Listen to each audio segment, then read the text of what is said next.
La la la la la. Looks like we're running on full audio. All right, we'll be with you guys in just a minute.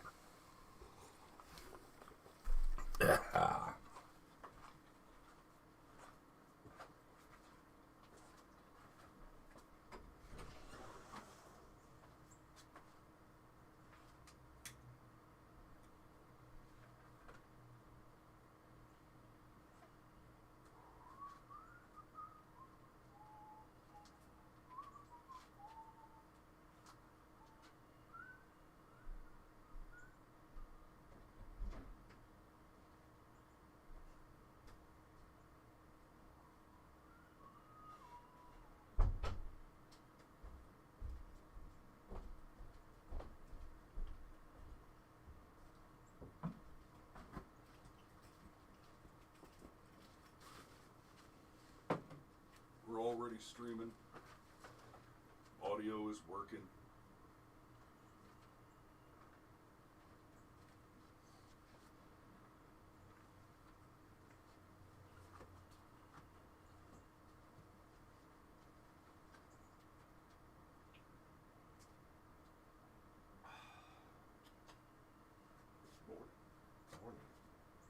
I don't understand how I did the first 15 years of my life without this shit.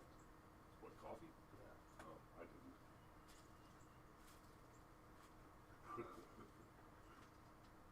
When I was about 5 or 6, one morning I was watching cartoons at the lake house. Saturday morning. It was like 6 o'clock in the morning. Uncle Mike came downstairs. He said, "Look, boy, if you're going to wake everybody up so you can watch the television, you're going to have a pot of coffee with you before I get down here."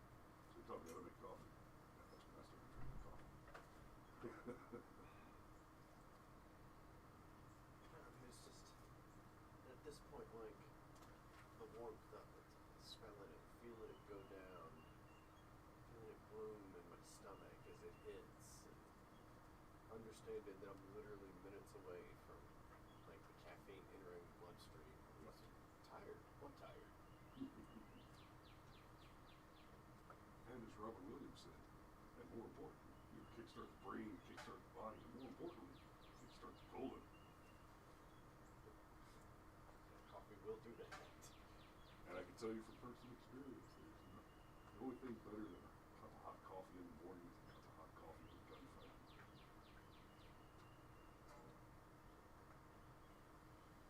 Bastard shoot the handle off the re-up mode. Son of a bitch.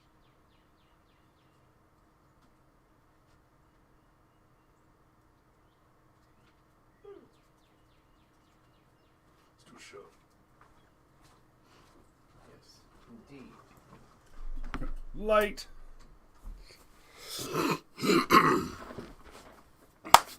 Good morning, you beautiful people.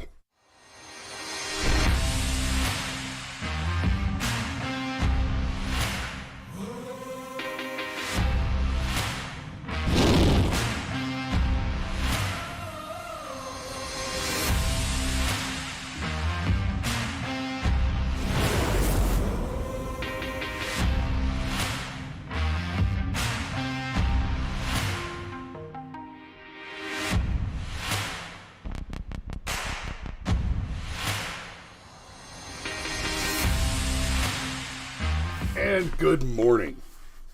How you doing today? I'm good. Megan said we were pretty. She did. I'll I know take I'm it. pretty. I'll take it. I'm good with it. All right. It's the beard game, baby. Anyway, so this morning, what are we talking about? We're going to talk about the truckers some more. The beard game? Yeah, the beard game is strong. From when you have to hide your face. What am I hiding? I've got such a strong hero chin that my lower beard is articulated. So, speaking of the beard game, we're talking about Canada today. See what I did there? Interesting transition, but okie dokie. Because I'm a lumberjack and I'm okay. Whatever you say, let's talk about it.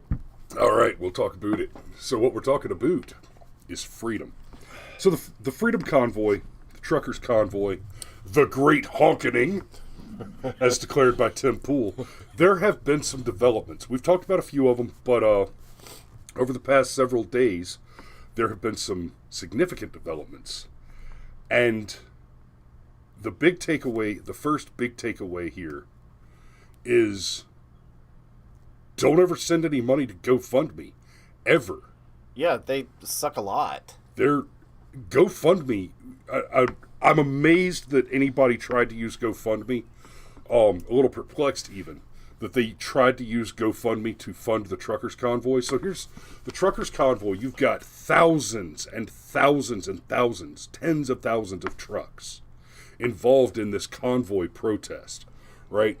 And there's a lot going on there. So anybody who's driving a truck in this protest, they've got to buy gas. They've got to put diesel in those trucks at a time when gas is at historic highs.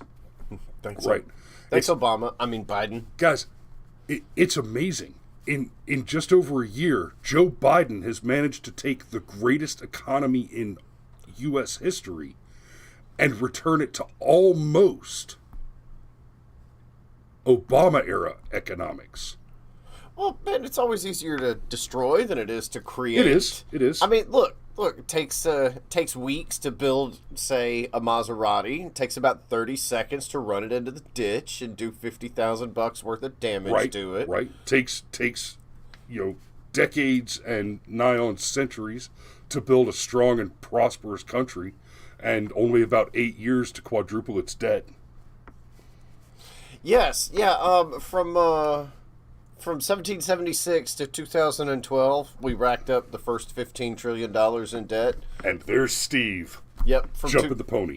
From 2012 to now, we've racked up the second $15 trillion in debt. Yep. Yeah. That can't be good. And Trump got a lot of guff for, Trump's racked up X amount of debt since he took... No. Since Trump took office, the service on the national debt that Obama left him, which was quadruple the previous total, the interest service on that debt is accumulating additional debt. Anyway.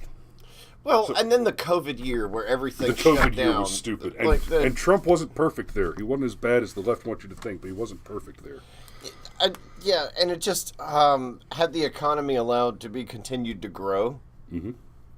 That's the thing. You let the economy grow, and it was JFK, the Democrat, who was like, it's a paradoxical truth, but lower tax rates now mean higher tax revenues in the future. Dad and I were talking about this last night. The evidence, and when I say evidence, I mean we've tried it several times, and the outcome is always predictably the same. When you lower tax rates, you raise tax revenue. One of the big things Trump did that made for such a booming economy was a huge slashing of tax rates that brought jobs back to America, brought manufacturing back to America, and increased tax revenue into the government because you were taking a smaller percentage of a much larger pie. Yeah, always bake a bigger pie, baby. The evidence is so precisely perfect and predictable that the only conclusion you can come to is that when Democrats say they want to raise tax rates to pay for X, Y, and Z, it cannot be reasonably expected that these people don't understand the deleterious outcome that will be the result of that activity. And so there can be no conclusion, Hamlin's razor, other than malice. Their intent is not to raise tax revenue, but rather to reduce your available buying power. The Democrat never wants to do anything that it does not cognize will cause you harm. Well, do you remember when somebody pointed out to Obama that raising the capital gains rate would basically be a wash? You'd raise the rate, but wouldn't really get that much more money out of it. And he straight up said, well, it's also got to be fair. Yeah. Like, whoa, wait a minute. You don't collect taxes to be fair. You collect taxes to fund the government. And if we're gonna call taxation theft a necessary evil, however you want to spin that philosophical argument, the point of it is to fund things, not to be fair. But I would point out that lefties have created a problem. They've now built themselves an army of like capitalist hating socialist little piggies that sincerely believe that being rich is bad. And if they don't raise taxes, they've failed their constituents and will get voted out of office. There's it's Mary Shelley's Frankenstein. They created the monster. Let me say this about it and put a button on the tax conversation. So we can actually talk about so we can get back to the conversation. GoFundMe. So be very clear. When taxation is not theft, because it is a thing which is done by the government, ergo, it is the unconstitutional violation of your Fourth Amendment right whereby your property is seized through force of violence and threat without let of warrant, in stark contradiction to the Fourth Amendment protection of your being secure in your persons, properties, and papers, which violation is not addressed in is it the 19th Amendment? No, that's women's voting. It's the 16th Amendment that created the taxation to begin with. Stupid IRS. The IRS is an unconstitutional entity. Contrary to popular belief, it is not sufficient to merely amend the Constitution. Believe it or not, there is such a thing as an unconstitutional constitutional amendment, and that would be the creation of a tax authority. Now, why are we talking about the Freedom Convoy again? Because GoFundMe almost, but maybe not quite, committed fraud. And I say it like that advisedly because here's what happened. GoFundMe shut off the funds. Oh, yeah, the truckers had like $10 million in donations. They raised $10 million in donations practically overnight. And for context, David Seaver points out, GoFundMe, they funded Chaz Chop. They funded the Chaz, the Chop, the Riot Kitchen, and bail money for Black Lives Matter terrorists. Right? They funded all those things happily. Cool. All of which were absolutely either acts of terrorism or insurrection by definition. No, dude, the Chaz Chop thing was a summer of love. They were just an autonomous zone expressing their expressions. So, and Stryker says the GoFundMe issue was predictable. It was. And shame on the truckers and their supporters for using GoFundMe to begin with. Give, send, go. Give, send, go. Don't ever touch GoFundMe again. Is that Korean? Give, send, go. Aigu. So, now, GoFundMe announced that because they were told by Canadian authorities, and let's remember, we're talking about the same Canadian authorities that attempted to smear the Truckers Convoy as a Russian op. We're talking about those same Canadian authorities, right? So those Canadian authorities informed GoFundMe that there was violence occurring in the riots, in the protests. And there's simply no evidence to corroborate that claim. We'll speak about evidence to corroborate claims in a minute when we get back to the gun issue on this one in just a second as well. GoFundMe backtracks on redistributing money from Canadian truckers under threat of fraud investigation. Because here's what they did. They decided that they were going to seize all that money, cut it off, not let the truckers have it. Right? The truckers got about $1 million in distributions to put into feeding the truckers and feeding their trucks. Because I don't know if y'all know this or not, but America's hat is cold. This is not the hat you want to put on when your ears are about to crisp off because it's snowing outside. No. This hat is made of hate and snow. So America's hat is cold. And these truckers need to be running them trucks and enjoying the heaters in them so they can stay alive and not freeze to death. GoFundMe decided to shut down the funding, hold it all, and they announced that they would be sending the funds raised for the truckers to charities which they chose. They never specified which charities these would be. But to be very clear, the charities which GoFundMe deems tolerable are Black Lives Matter, or groups like the Chaz, the Chop, the Riot Kitchen, bail money for terrorists in the United States. I'm sure Planned Parenthood makes that list. So this is fraud. Now, they may be able to dodge fraud-ish because of the backtrack. So GoFundMe Backtracks on redistributing money for Canadian truckers under threat of fraud investigation. Facing a potential fraud investigation by the state of Florida, GoFundMe reversed a decision to redistribute money given by thousands of donors to the Canadian Freedom Convoy protecting COVID-19 regulations. On Friday, the crowdfunding platform GoFundMe froze the convoy's official campaign, claiming law enforcement convinced the company that the convoy had become violent and unlawful. So, let me just jump in real quick. Man, isn't it amazing? What is it Sticks and Hexenhammer says? That the law is a spider's web. It catches the flies, but the wasps go free. Oh, man. That's Well, I mean, wow. That's a thing that he says. And it's amazing how the law is so lopsided. And we theoretically have the best system, like, on the planet. And it's still that lopsided where... Yeah, there's the old quote that's, I think, misattributed to Winston Churchill, but it's still funny. And it's, democracy is the worst form of government on the planet, except for all the other ones. Something like that. Yeah.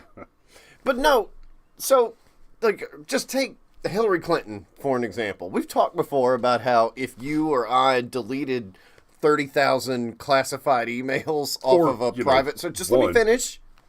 But if we deleted 30,000 classified emails off of a private server, they'd never even find our body, right? They'd be lucky if they told our families something. He's not coming home. Especially if those emails happen to be about the Clintons. I see what you did there, okay?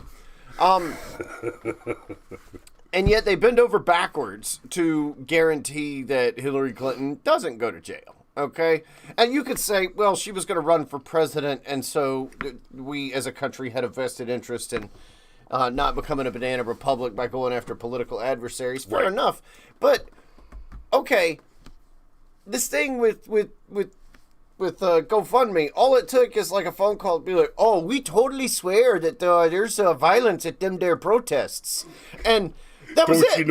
And don't you know? And then GoFundMe was like, oh, darn, we can't distribute the money. Now what? Well, I guess we're just going to have to give it to charities. Oh, no. Okay. And, like, everybody knew. Like, I guarantee you there was nobody in GoFundMe HQ that didn't understand. Yeah, we probably shouldn't do this, but we're going to do it anyway because it's ideological.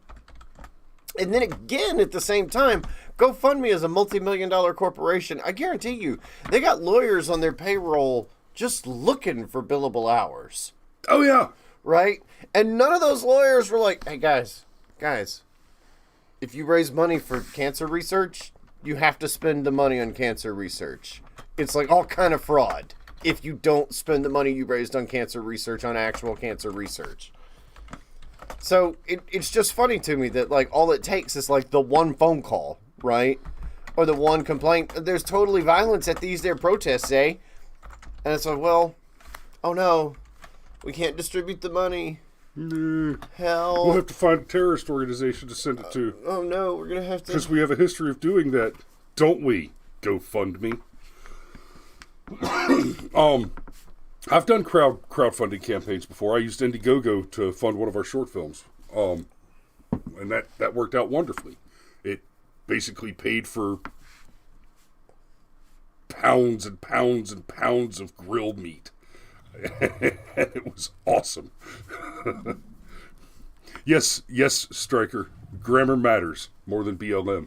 So we've also got Ted Cruz. Oh, wait.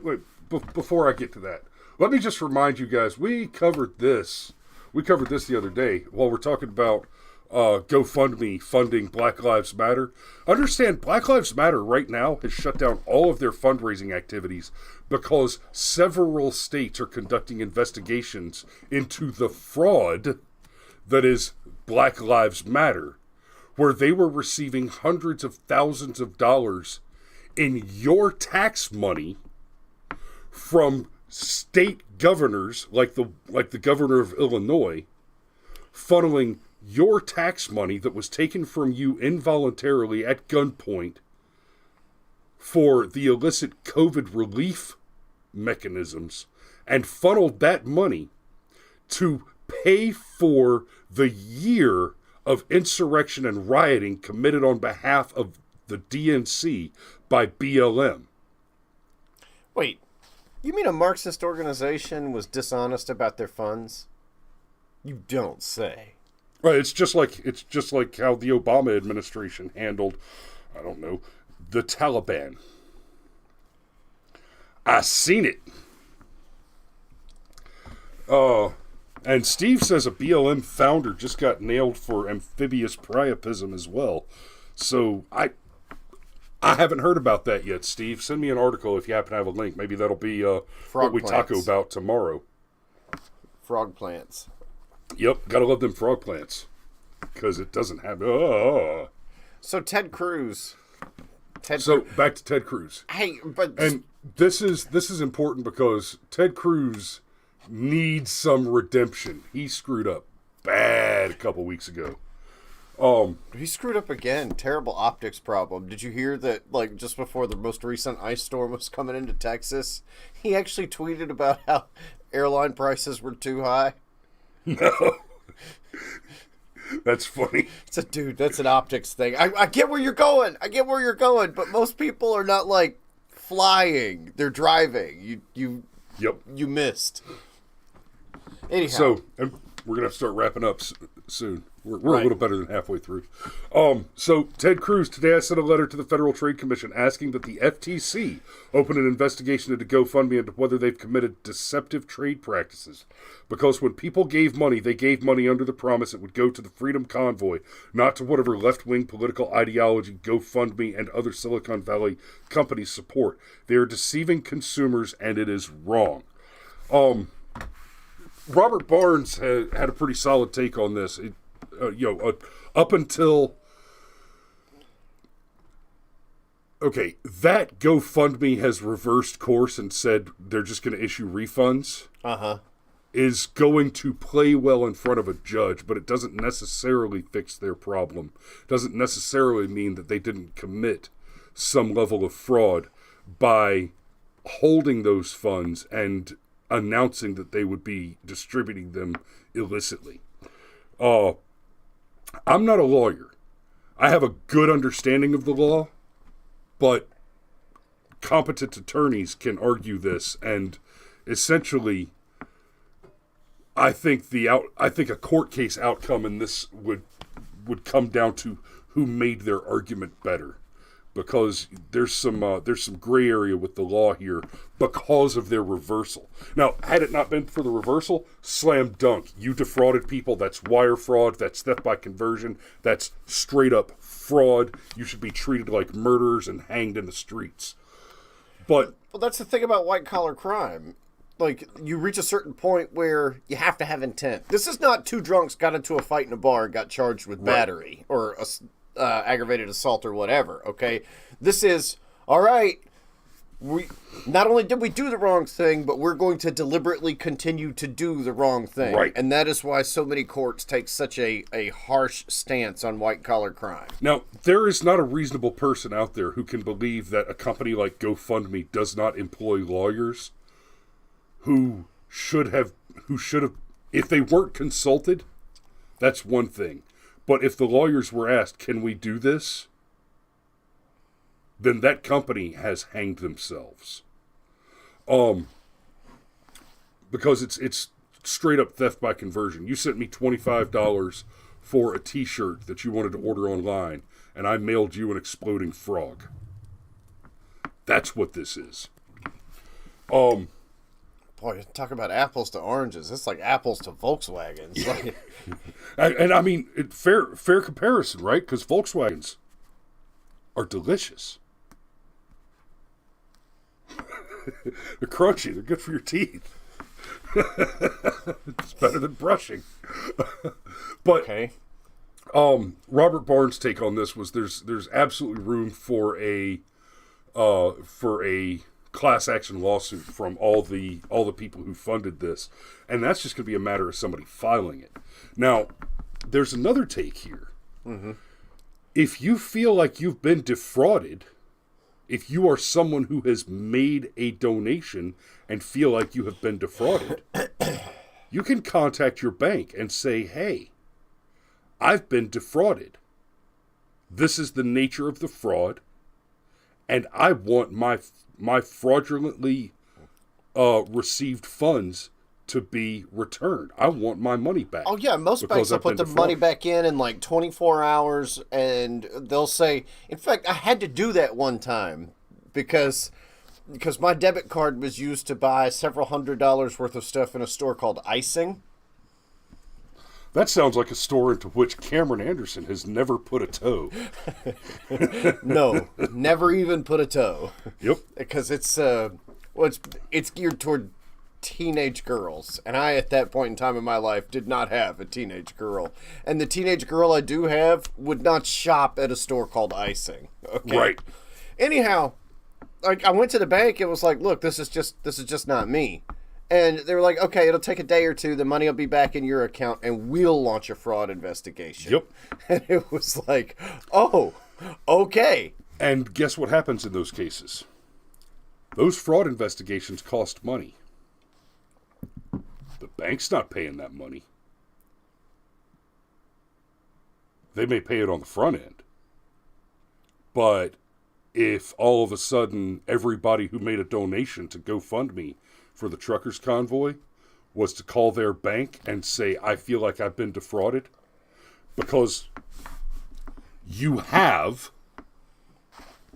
and the bank launches an investigation every time one of you makes that claim, GoFundMe is going to pay for those investigations.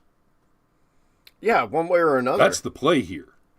You know, see, every single person who donated through GoFundMe for the Truckers Convoy needs to contact their financial institution, file a fraud claim, send the bank's investigators after GoFundMe, times the thousands of people who have donated through GoFundMe to the Truckers Convoy, and bankrupt them.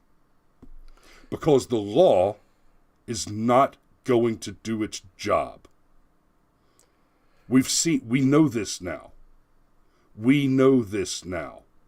If you are not a part of the privileged few, a Clinton or a Biden, somebody who has been granted immunity from the law to conduct crime at whimsy, then the law will not defend you.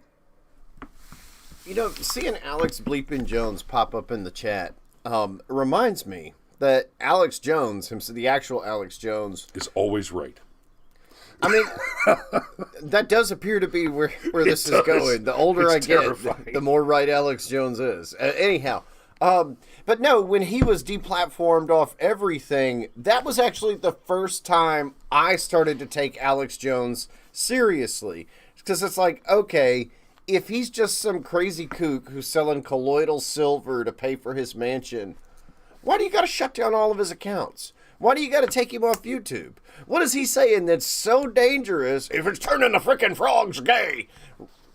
Well, then, hold on. And then, of course, like, all the guys put out the stuff that said, actually, in certain environments, when you change a frog's hormone levels, you'll change its sex. And so it's not necessarily turning the frogs gay, but effectively you are changing all of that. But it reminded me that it started with him, that it started with Alex Jones and taking him off of everything, shutting him completely down. And I remember that interview he gave to Joe Rogan where he was like, I haven't missed a payment on any of my accounts in years. There's no reason for them to do this. I would like to take just a moment. This is what we're going to start calling in the future a AAA broadcast. Because we have all three Alexes. Alex Bleeping Jones, Alex from Polytech, and Atom Bomb? Zaluska the Slav. Oh. Gotcha. And then there's somebody from Twitch saying, who's 2D Man. Man, Twitch has the best names. We say this all the time, Yeah. but it's true. And, So- so I think, okay, we got 5 more minutes.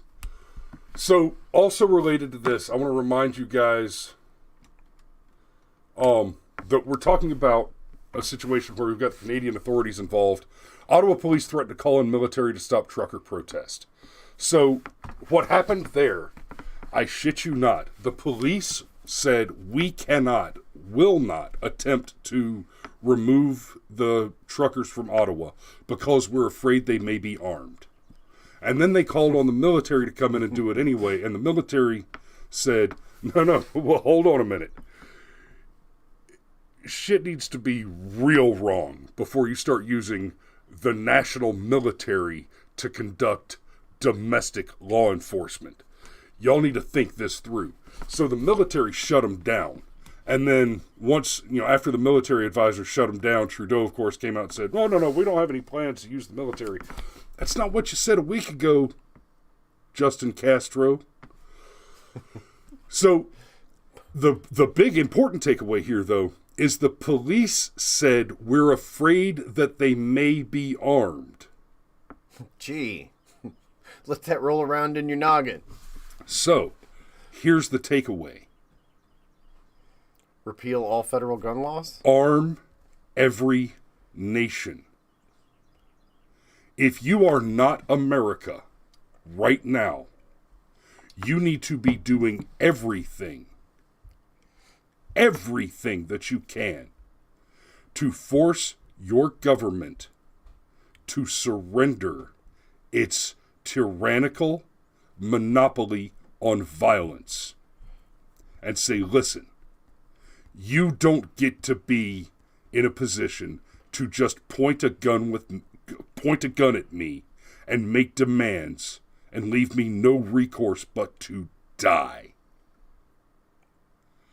Arm every citizen. And if you're in America and you think that there's such a thing as a reasonable gun control measure, I will point you directly to the Truckers Convoy. There is not. Which would have been shut down by force of violence by their own admission if it had not been for the mere suspicion that some of the truckers may be armed. If the mere suspicion that some of the truckers may be armed is sufficient to prevent illegal, unconstitutional, violent intervention by our tyrannical governments, then no one, forever and ever, amen, can ever make a reasonable argument against the Second Amendment in perpetuity, anywhere, period. And to be fair, though, I think if you're driving an 18-wheeler, you're armed. Agreed. That's, This one time, I was training a bunch of Marines. It was about a battalion of Marines that were getting ready to go deploy to Afghanistan. And I was tapped because me and my guys had just gotten back and we had run trucks and done convoy operations. And we were tapped to do combat convoy operations training for a bunch of Marines who had basically, most of them were desk jockeys and about to go on their first deployment. And they tapped us to do convoy training. And I looked out over this field of Marines and I said, all right, let me see the drivers. And a bunch of corporals and lance corporals stood up. I said, all right, drivers, what is your primary weapon system? And they almost in unison started to rattle off the details of their M4. Sergeant, it's the M4. Shut up. No, son, you're driving a 30-ton armored truck. If you run into bad guys, hit them with the truck. The rest of your fire team cannot afford for you to take your hands off the wheel. You hit them with the truck. And then we went into this fantastic simulator that Disney built for the Army. And I put them in their simulated trucks, and I put them into simulations, and we even had their commander and their master gunnery sergeant come in to observe, and they asked me to drop a larger contingent on these poor boys. And what did they do? They just started running over Taliban with their trucks. It was absolutely glorious. That No. A Marine is a rifleman first, Dan, unless he's got his hands on the wheel of a 30-ton truck. Haven't you been paying attention? Hit them with the truck. Hoorah. Now, unless you've got anything else to button up on, I'm going to close with that. Yeah, running over Talibans with Humvee is, I'm okay with that being that right there. Oh, yeah, you can put a cheeseburger on the end of that one. Y'all be safe out there.